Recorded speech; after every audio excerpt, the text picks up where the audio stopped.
gonna put my phone in my special stand here. Amazing. So welcome everyone to the second installment of our Instagram Live Conversations with Friends series here at Hear Your Song. And for those of you who are maybe new and haven't joined us before, my name's Rebecca Brudner. I'm the director of programs and one of the co-founders of Hear Your Song. Hear Your Song is a nonprofit organization that empowers children and teens with serious illnesses and complex health needs to make their voices heard through collaborative songwriting. So songs like the one you just heard had lyrics written by a girl named written by Kensley, and music written by Ethan Trayman, who's a professional composer, and they collaborated on that song together. And we have written now nearly about 125 songs, and we're just growing, and it's really exciting. So I am joined this evening by Tiffany Ortiz, who is the Director of Early Childhood Programs at Carnegie Hall and manager of the Lullaby Project. So I'm going to bring her on, if I can. Let me see here. There we go. Awesome. So while Tiffany's joining, I'll give a little bit of an overview of, hi Tiffany. Hi. So I just wanted to give a brief introduction to you and to the Lullaby Project. So kind of similarly to what Hear Your Song does with kids, Lullaby does with soon-to-be moms and new moms and dads too. You're part of Carnegie Hall's Wild Music Institute, right? And work, do sort of similar collaborative songwriting work, and it's a absolutely beautiful project. I hope everyone who's joining tonight will go and look you guys up and listen to the stunning work and really moving songs from the Lullaby Project. But I'm so thrilled that you're joining us. And can you just give us a little bit of an intro of who you are and how your path led you to Carnegie Hall, to the Lullaby Project, and then give a little maybe more detailed overview of the project and the work that you all do. Sure. Thank you for having me. I mean, it's so great to just know about all of the work that you're doing. It's so aligned with the way we think about songwriting in communities. So I started working at Carnegie Hall about 10 years ago. My journey really started with an interest in working with communities. I really wanted to work on music projects in our community, particularly in New York, but that has grown since then. And, I started by working with different programs, both concerts in community spaces and also new songwriting projects that were emerging at the time. The Lullaby Project actually began in 2011, about the time that I started working at Carnegie Hall. And it actually came from a partnership that we had with a local hospital, Jacobi Medical Center in the Bronx here in New York. And it was really their staff from the OB unit working with young teenage mothers who approached us and really asked the question, what role could music play in supporting the well-being of young mothers, of parents, and also what role could music play in supporting the connection between parent and child? And that was really the start of the Lullaby Project. It began as a very small project in New York City. We worked with about 3 or 4 families that first year. Now we work with about 300 families in New York across a range of settings, from healthcare settings to foster care, homeless shelters, correctional facilities like Rikers Island, high schools, and more. So it's been a real journey. Now I'm working on the Lullaby Project as well as other early childhood programs. Yeah. Really, those early childhood programs stemmed from Lullaby. We just met so many amazing families, so many amazing community members. And we started to think about how do we really dig deeper into supporting families through a range of musical programs and initiatives. So now we offer concerts for young babies and other music programs for parents and infants. That is so amazing. What incredible growth over the past 10 years. And just since, you started talking about community, I just want to say personally from Hear Your Songs perspective, we feel really lucky that Lullaby has welcomed us into your community and has been really a guide for us as we're growing as an organization. And it's been inspiring to get to meet people involved with Lullaby and really learn about your work, and it's just been amazing. So thank you for bringing us into the Lullaby community, and yeah, we're just really grateful. Oh, absolutely. So you come from a musical background, a songwriting background, and I'm wondering what you think is so empowering about songwriting, about music, and about that like creative collaboration. Because I feel like at the heart of Hear Your Song's mission and at the heart of Lullaby's mission is this idea of empowerment and giving people agency and confidence. And what are your thoughts about why music and songwriting is an effective way to do that? Yeah, I mean, this project is not about musicians writing songs for people. It is really about working side by side with our community members, with families, to support them in that creative process. And we've met amazingly talented families, right, who maybe thought they couldn't write a song, but the power of songwriting is that you can share your story, you can share your language, you can share your culture, you can share your music. Mm-hmm. And when you think about lullabies, you're passing that down to your child. And so this is a platform in which parents can really share so much of themselves, so much of their love, their hopes, their dreams, their wishes for their children, for their family. And that means a lot, especially right now during this very challenging time, to be able to express that. And to pass that on and to know that it could potentially live on generations after generations in your family is so powerful. And I think many of the families who have been a part of this program have felt just so appreciative, but also just amazed at how creative they could be and how much they had to share through this songwriting process with their little ones. Yeah, absolutely. I think I think we experienced something kind of similar with kids that we work with, in that most of them have never written a song before. Some of them are honestly like incredible songwriters with a ton of experience, but many of them never, thought that was something that they would get the opportunity to do.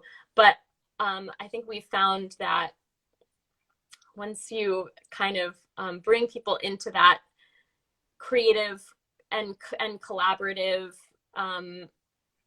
energy, then it really just sort of excites them, and the song starts pouring out. And Mm-hmm.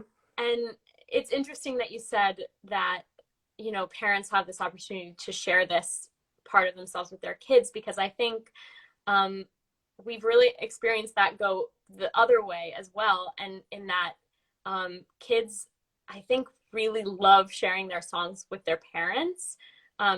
Dan, the co-founder of Hear Your Song, for people watching, was just reminding me of this story the other day, from early on in our first partnership at Yale New Haven Children's Hospital, a story where he was working with a girl who wrote a song with us, and at the end of the session asked if her mom could record like a voice memo of the song on her phone. And it was really a beautiful moment because we saw that it was something that was so close to her heart and strengthened a connection between her and her mom.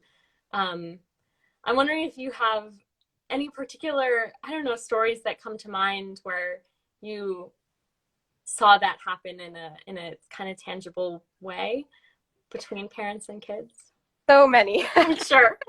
It's so similar to what you were just saying. I mean, that sense of connection through the songwriting process, it's not only about the parents and the child. I mean, the connections that are formed between the musicians and the parents and the staff members in those community settings. I mean, we've had nurses write lullabies for the families that they work with. Yeah. So it's just amazing how many connections can happen in the community just through this really simple songwriting experience. But no, we've had incredible connections made. One comes to mind, which is kind of extraordinary, but we worked with one mother whose song was later recorded by Angelique Kidjo. They both came from Benin, and you didn't get a chance to meet Angelique in person. So at one point, Angelique was throwing a concert at Carnegie Hall, and we said, okay, we're arranging a backstage visit, and you're going to meet Angelique. And they were just talking about the lullaby that she wrote, and her family was there, and it was just one of the most amazing connective experiences I've ever really been a part of. But that's sort of like on the extreme end, and I think it can be as simple as just the singing process of singing together, of sharing again that personal story, that personal narrative. And I've met so many amazing families who have connected during this time with their families through the songwriting process, or have shared their stories with other parents and they've all connected through that. Yeah. Wow. That's amazing. And I think, yeah, we keep circling back to this idea of community, but it goes so beyond just the actual songwriting and sharing the music with other people too. I think we've realized over the past year, as people are so isolated, that that sharing the work of these kids can be just as important as actually making it, because it just they feel like they're reaching people, because they are reaching people, but those people also feel connected to them. And yeah, I mean, there's never really been a more important time to try to build community than right now. And it's hard, but it's possible. Possible. Exactly. I mean, it's amazing because we've been doing these online digital sessions with families, and one of the key takeaways is that it's almost more intimate. You're peering into folks' homes. I can see into your space, you can see into mine, and something really beautiful about that connection that's made, even though we all miss being in person and seeing one another. Yeah. So something that has been really interesting to me in learning more about the Lullaby Project is also the kind of all of the scientific and medical research and psychology research that has developed and come out of it.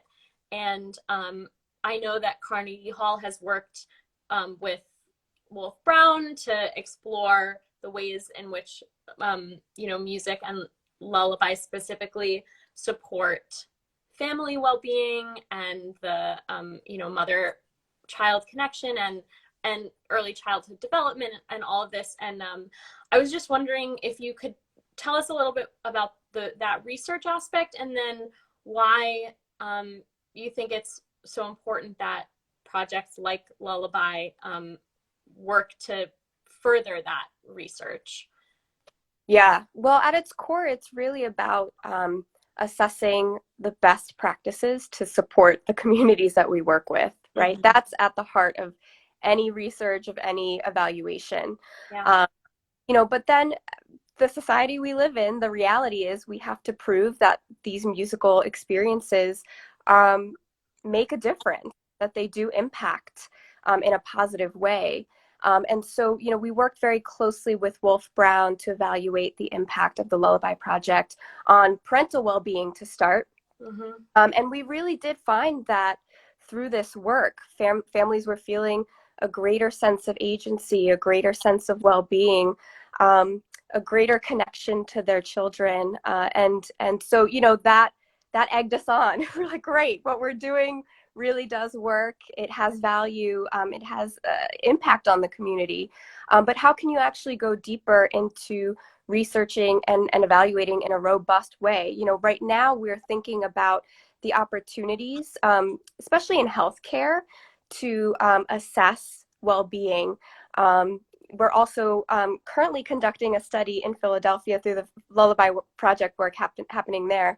And really looking at the impact of the Lullaby Project on early childhood development, early literacy skills, and brain development, as well as the connections that happen between parent and child.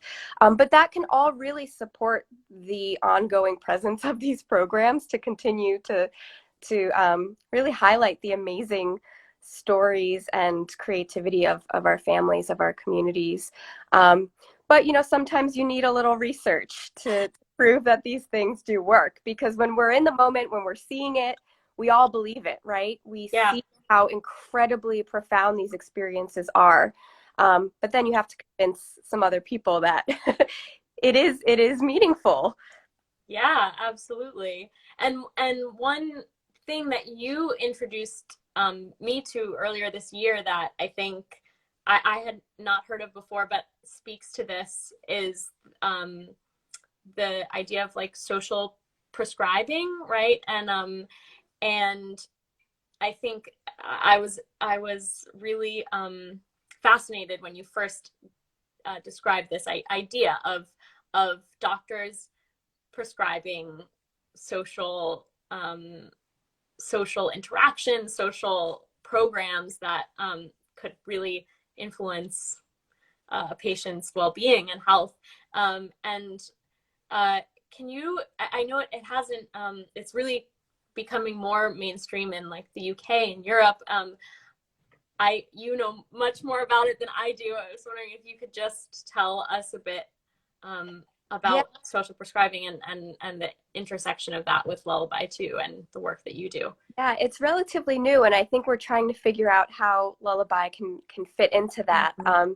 But essentially, as you said, social prescribing is this idea that there can be a system within healthcare that doesn't just prescribe medication, but also addresses overall well-being for a patient, and that includes prescribing social workshops and experiences, artistic experiences, and that's something that sort of organically happens in the work that we're doing with Lullaby. We say, hey, nurses, doctors, can you recommend parents who can be a part of this program?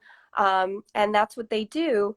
But to have a system in place that helps to link arts and social well-being workers and the health systems, that's the goal, that's the idea. And we hope to see that happen and flourish in the near future. We're not quite there yet here in the States, a little bit more complicated with our healthcare system, but we're hopeful.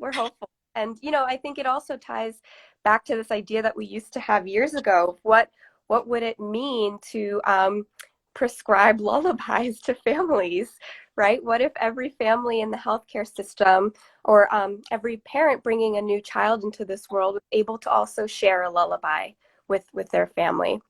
And so we hope that we'll get there.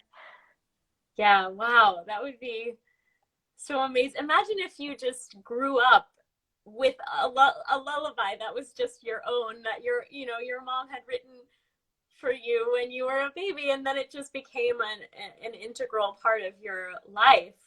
Mm-hmm. That's such I'm just like imagining a world where people are walking around with like lullabies that just I don't know, float around their aura as they live their life. But I don't know, just a beautiful idea, I think. It sort of reminds me of we have worked in one pediatric residential facility where kids basically are living there until they age out. And we have worked with a number of kids there, kids and teenagers. And over the years, since Hear Your Song was founded in 2014, we've worked with some of the same kids there. And Hear Your songs have become kind of like the soundtrack of Elizabeth Seton Children's, which is the name of the facility. And we go and kids know one another's songs, and like the aides and doctors and music therapists and everyone know people's songs. And it just creates this atmosphere where it's like you have a calling card of your song, which it's been really cool to see the Hear Your Song soundtrack developing in this place. That is so beautiful. I mean, it really does impact the whole community to walk in and have other folks singing those songs. That's just such a beautiful thing. I don't think I have a single memory of walking into a hospital and just hearing music to that effect. And I think it just changes completely our experiences in these spaces. Yeah, we've met recently a few people who are working to really integrate arts into the hospital setting, the hospital community, by having like hospital radio stations where people can do their own shows or play their own music, or having hospital TV, like their own sort of news station, that type of thing. And I just know that it would create an environment that felt so much more like a community, like a place where people, were sharing more of themselves than, just being there to receive treatment. Or so I hope, hopefully one day we'll build to that type of hospital or medical setting where it's just, I don't know, joy. It could be so joyous, right? People are there to feel better, to get better, and Right. that supports that. Amazing. So I'm also on the sort of music and songwriting front. Well, I did a little investigating on your Instagram and saw that you have a beautiful singing voice, and Thank you. and are a wonderful visual artist as well. People want to check out your visual art. But something that we have like to ask people who have who we've been having these Instagram live convos with is, if you can think back to 10-year-old Tiffany, what do you think 10-year-old Tiffany would have written her song about if she got to work with Hear Your Song, or just were writing alone in her bedroom, whatever? I love this question. I think 10-year-olds are way more uninhibited than we adults are. And I would like to think that I would have come up with something really creative and fun. Honestly, I wish I had that experience at 10. It's like a little time capsule that really captures where you are in time and space and place at that given moment. But I guess, I don't know, maybe I would flip Lullaby on its head and write a song back to my parents, cheering them on and thanking them for all that they've done. And, actually, one thing that I didn't mention is that we have a whole international network of Lullaby partners around the world leading this project, over 40 plus partners. And one of our partners in Alaska, she's amazing, Shirley May Staton. She works in a prison called Highland Correctional Facility with a program called Keys to Life. And the parents were writing songs to their children, but then she went to a nearby school and had the children write songs back to the parents. And that just struck me as one of the most amazing ideas. And, I think, I don't know, I would love to see what I would have written at 10 to my family. Maybe a little goofy, but maybe hopeful. Yeah. We wrote a song a few years ago now called My Mom is Awesome, that just is the chorus of the song is just my mom is awesome, my mom is awesome, my mom is awesome. Over and over again. This is the best. I mean, it's like The mantra. I cannot imagine what that mom. I'm not a mother, but if I were, I feel like there would be no better moment for a mom than for your kid to say, "I wrote this song for you." I love that. Incredible. And just sorry, I was just looking at I have a couple questions that I just want to make sure I haven't missed anything that I desperately wanted to ask. But yeah, I guess just to end, and again, thank you everyone for joining. And I know some people have just joined, and we will be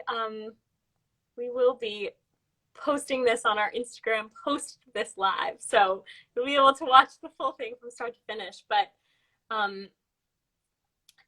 if you could pick kind of one memory or experience of either of your work with Lullaby or with the early childhood programs at Carnegie Hall that you feel like has maybe impacted you the most or has stayed with you and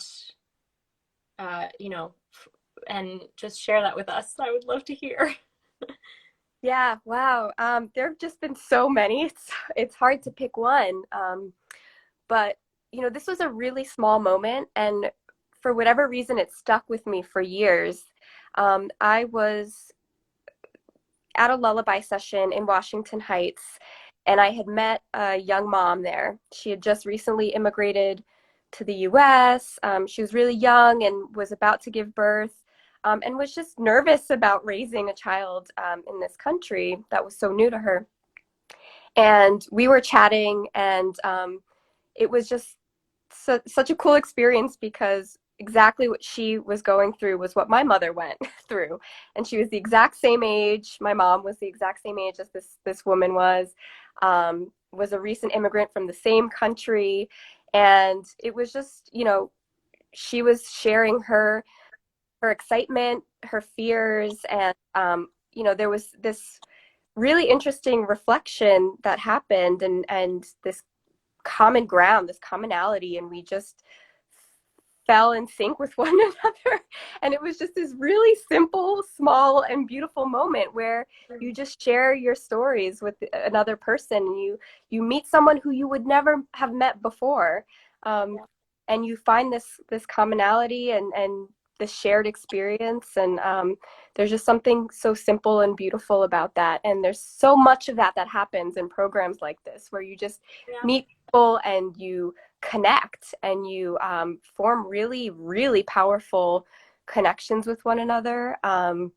So that has been really beautiful. And I just also want to give a shout out to just the amazing musicians who are doing this work and have built a lot of those connections with families in our communities as well. Wonderful. Thank you for sharing that. That's beautiful. And yeah, I feel that what you just said, that just yeah, it's so unexpected, the kinds of connections that you can form when doing work like this. I have gotten to work with a lot of kids who are, half my age or less than half my age, and but we have so much in common in the fact that they are, and that they're given the opportunity to share themselves really fully, and not be afraid of judgment or anything, or trying to prove anything, certainly not trying to prove anything artistically. Something that's interesting, I think, coming from a musician's brain is like sometimes when we're trying to make music, we're trying to make something perfect, or we're trying to reach some unattainable artistic whatever. And I love doing this work because it's just not about that. It's about expressing what you're feeling at that moment truly and fully, and Yeah, yeah, and so you're centering humanity. That's what this work is about. yeah, You kind of have to push those other things to the side and remember that you can have these beautiful experiences with other people through these creative processes. yeah. Thank you so much, Tiffany, for joining.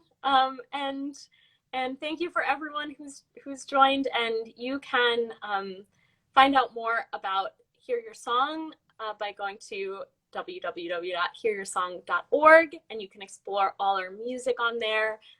You can read more about us, and you can also contribute if that's something that you can do at this time.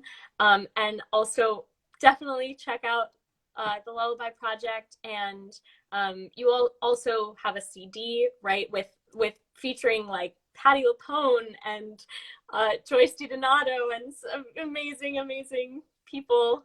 So everyone should check that out as well. Thank you all for joining, and have a great rest of your night. Thank you. Bye.